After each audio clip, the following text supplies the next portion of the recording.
আরে ধন্যবাদ রাফিক, তোমাকে স্বাগত। যে গরম পড়েছে এর মধ্যে কি ক্লাসে আসা যায় বলো? কিচ্ছু করার নেই, তোমাকে আমার আসতে হবে ক্লাসে। কিন্তু এর কারণ কি হতে পারে? এর কারণ আমি মনে করি ওজোন স্তরের ক্ষতিপত্র এবং ইউভি রশ্মিটা পৃথিবীতে ঢুকে যাচ্ছে, যার কারণে এরকম গরম। হ্যাঁ, তুমি ঠিকই বলেছো।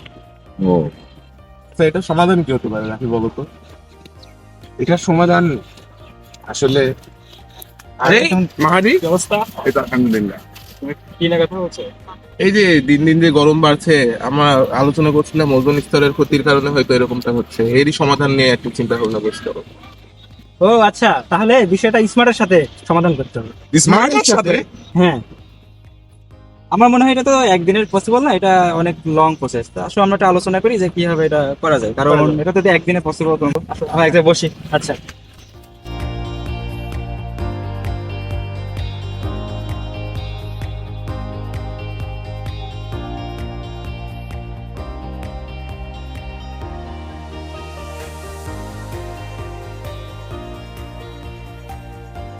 আচ্ছা, আমরা এখন দেখি বা অ্যানালাইসিস করে দেখি যে এটা স্মার্ট ওয়ার্কের সাথে কাজ করে কিনা। নিশ্চয়ই। স্মার্ট হলো এসএনএ আর2 specific, measurable, achievable, relevant and manifest. Wow, ঠিক আছে। তাহলে আমাদের প্রথম কাজ হচ্ছে এটা কি জন্য হচ্ছে, ওজন স্তরের কি জন্য ক্ষয় হচ্ছে, কারণগুলো খুঁজে বের করা। তা ফার্স্ট অফ অল যদি আমরা খেয়াল করি যে আমরা রেফ্রিজারেটর, এসি এগুলো ইউজ করছি, এখান থেকে যেগুলো যে গ্যাস, ক্ষতিকারক গ্যাস যেরকম ফ্লোরোকার্বন, যেটাকে আমরা সিএফসি বলি, এটা আমাদের ওজোন স্তরের লেয়ারকে ক্ষতিগ্রস্ত করছে, পাতলা করে দিচ্ছে। আর এটার জন্য অনেক সমস্যার সম্মুখীন হচ্ছে, এই যে অতি গরম, এগুলো সবই গ্রিন হাউস গ্যাস, এগুলো বেশি এফেক্ট করছে। তো এটা তো আমরা রিসেন্টলি সলিউশন করতে পারবো না, আমরা লং টাইম আমরা একটা প্রসেসে আগাতে পারি।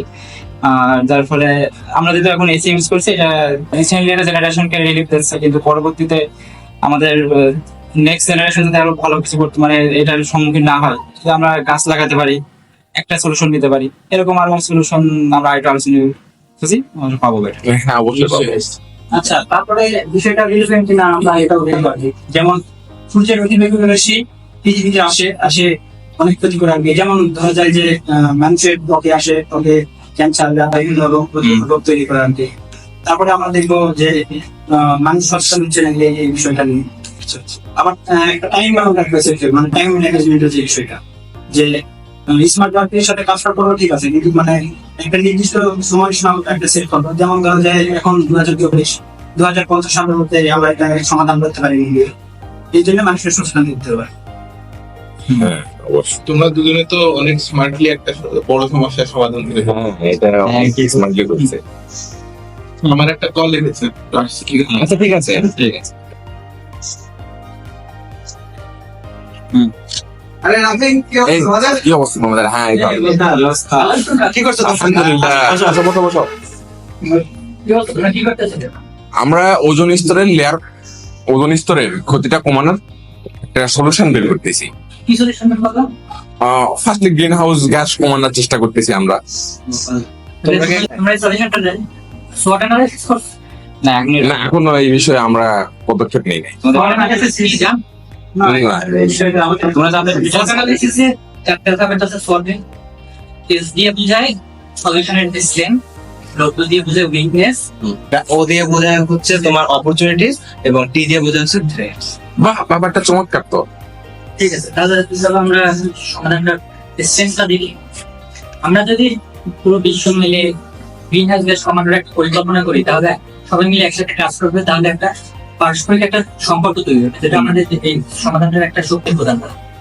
তারপরে ধরো আমরা এটা মেজার করার জন্য একটা প্রক্রিয়া অবলম্বন করবো, তাতে আমাদের একটা কাঠামোগত উন্নয়ন সাধন হবে, এটাও আমাদের সলিউশনের একটা স্টেপ। তারপর যদি আমরা এই সমাধানটা উইকনেস দেখি, দেখো আমরা এই যে গরম করতেছি, এই গরমে কি এসি ছাড়া থাকা সম্ভব? সবাইকে এই কথাগুলো মেনে চলবে? তারপর গরম করতেছে, খাবার নষ্ট হয়ে যেতেছে, তাড়াতাড়ি রেফ্রিজারেটর ইউজ করতে হবে, তাতেও গ্রিন হাউস গ্যাস বৃদ্ধি হচ্ছে। তাহলে তো এগুলো সহজে মানানো সম্ভব। এটাই আমাদের এই যে সলিউশন, এটা দূর করবো। ঠিক আছে, আমি এবার উইকনেসটা বললাম, আমরা তো সেই নিয়ে অপরচুনিটি গুলো বুঝতে থাকতাম।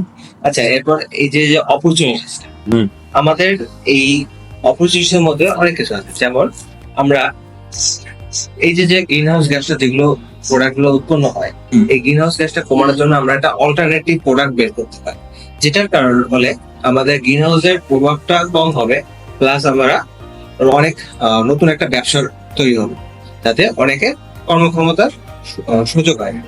বেকারত্ব দূর হওয়ার একটা অপশন। আর এরপর আসি আমরা থ্রেটের ক্ষেত্রে আমরা যে নতুন একটা প্রোডাক্ট বের করতেছি, এই প্রোডাক্টটা হতে পারে যে গ্রিন হাউসে যেত বেশি ক্ষতিকর হতে পারে, রিস্ক সবসময় এটা থেকে যায়, তো সেদিকেও আমাদের খেয়াল রাখতে হবে। এটাই হলো বিষয়। হ্যাঁ, না, জিনিসটা আমরা খুব সুন্দরভাবে বুঝছি। এটা তাহলে এটা বোঝানোর জন্য ধন্যবাদ তোমাদেরকে। হ্যাঁ।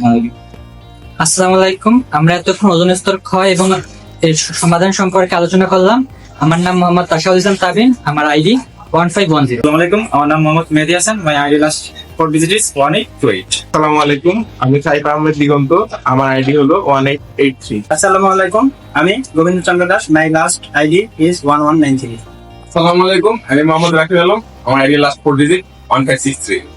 আমি রাজু শিকলদার, আইডি 1421।